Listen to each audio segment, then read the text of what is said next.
Existe uma crença tão profundamente enraizada na maneira como experimentamos a vida que a maioria de nós nunca para questioná-la.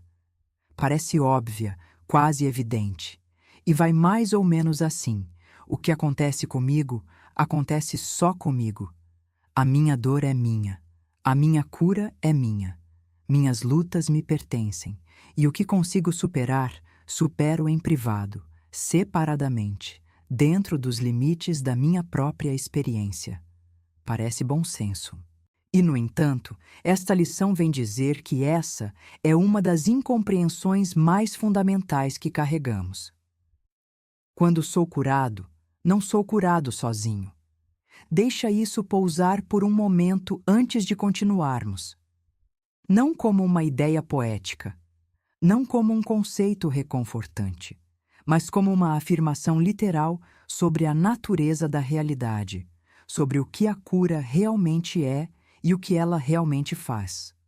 O curso nos pede que abramos e fechemos o dia com 10 minutos de engajamento genuíno com esta ideia. Manhã e noite, não como molduras de um dia que transcorre inconscientemente, mas como âncoras. De manhã, esses 10 minutos são preparação.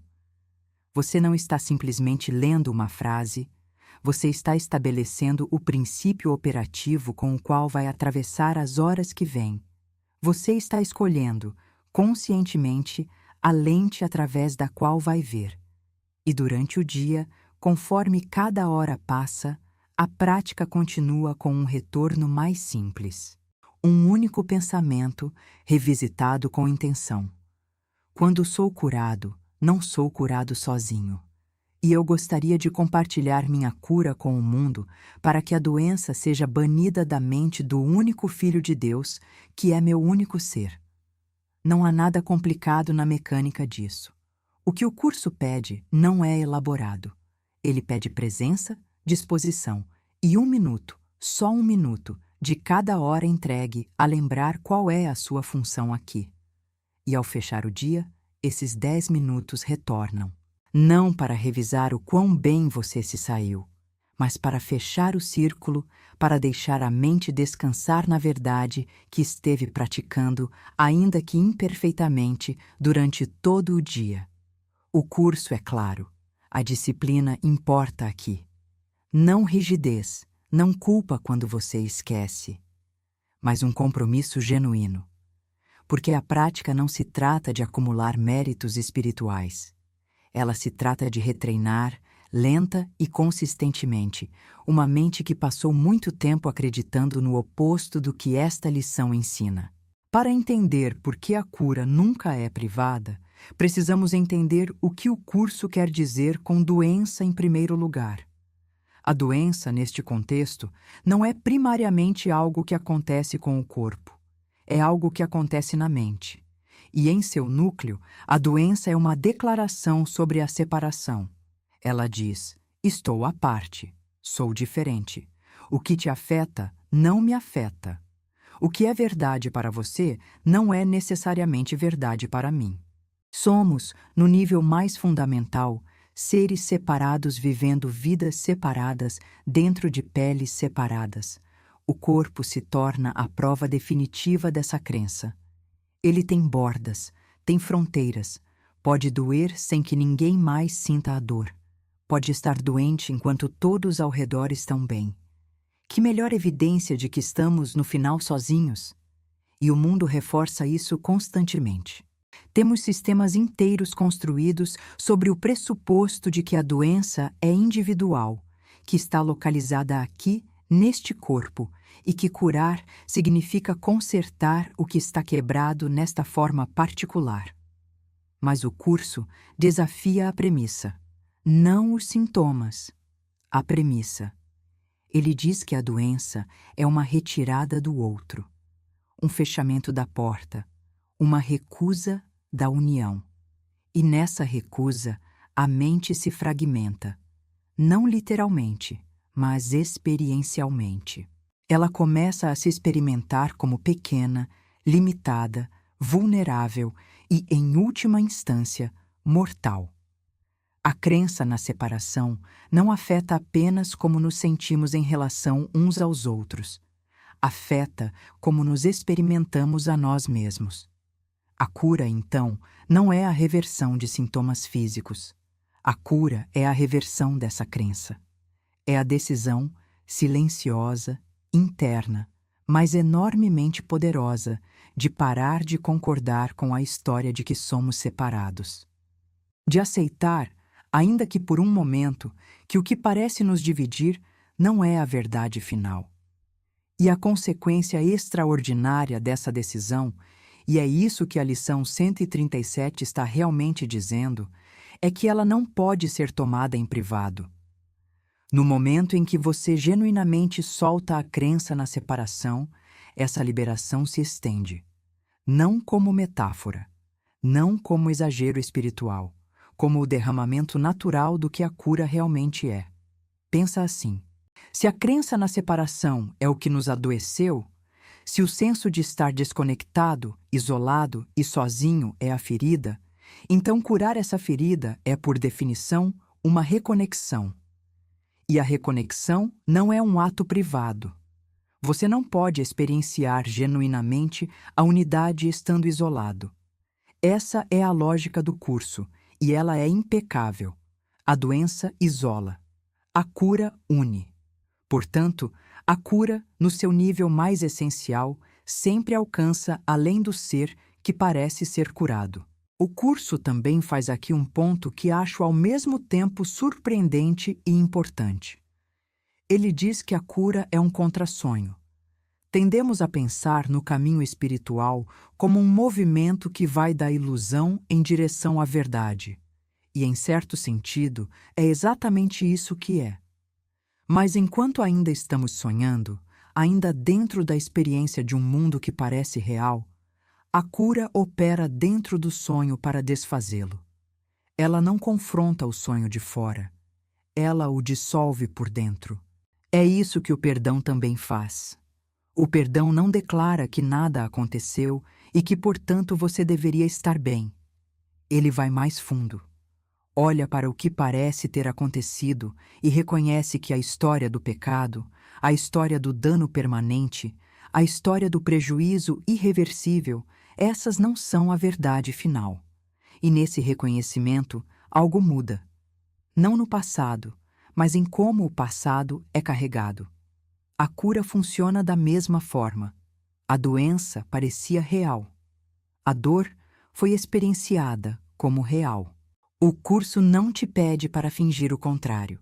Ele te pede para olhar com mais honestidade, para ver que o fundamento sobre o qual a doença foi construída, a crença na separação, não tem realidade última.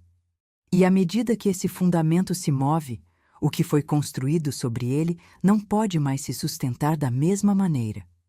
O que isso significa para um dia comum?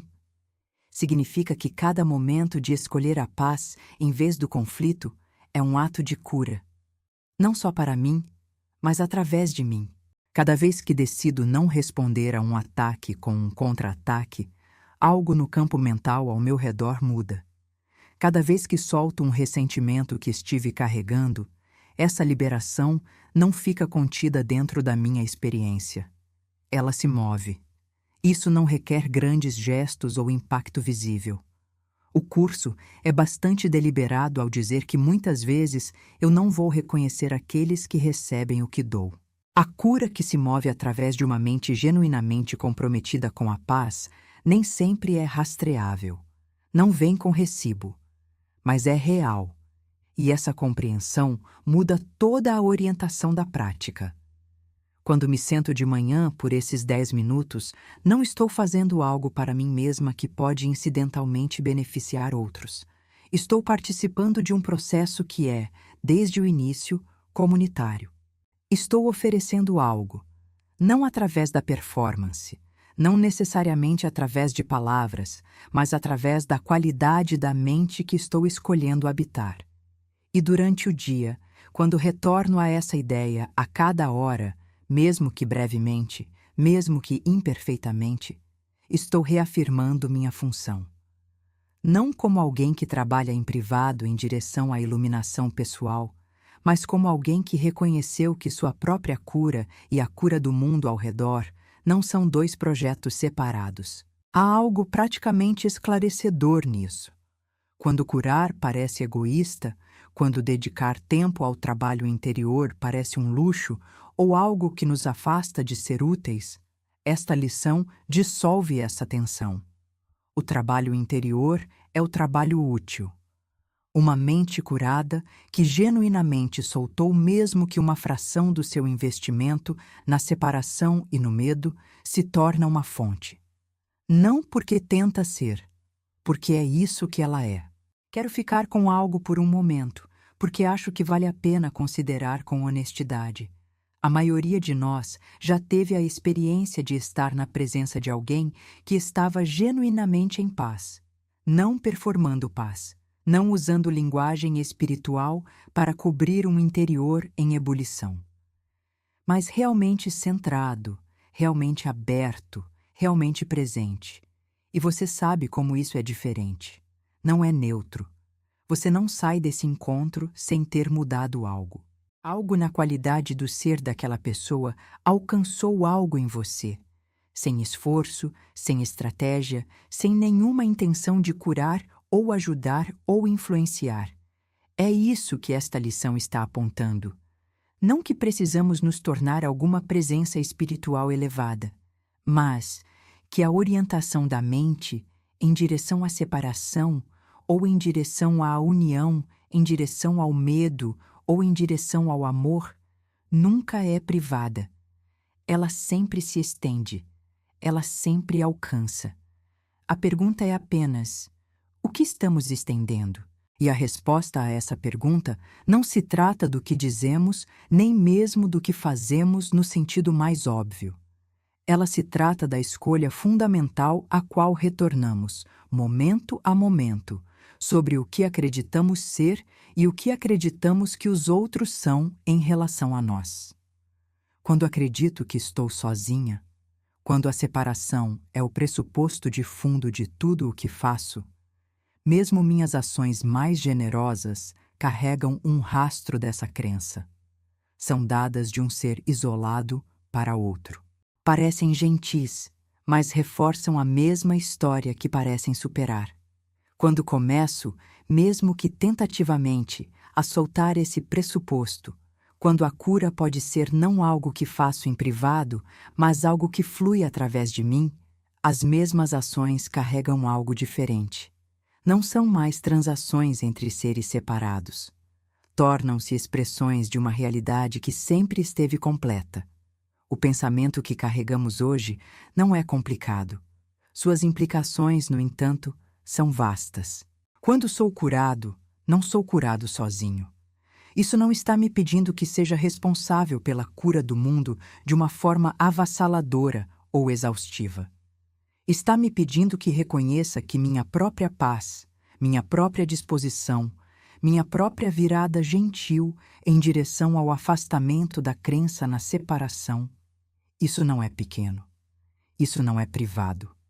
Ele se estende de maneiras que talvez nunca veja completamente a tudo.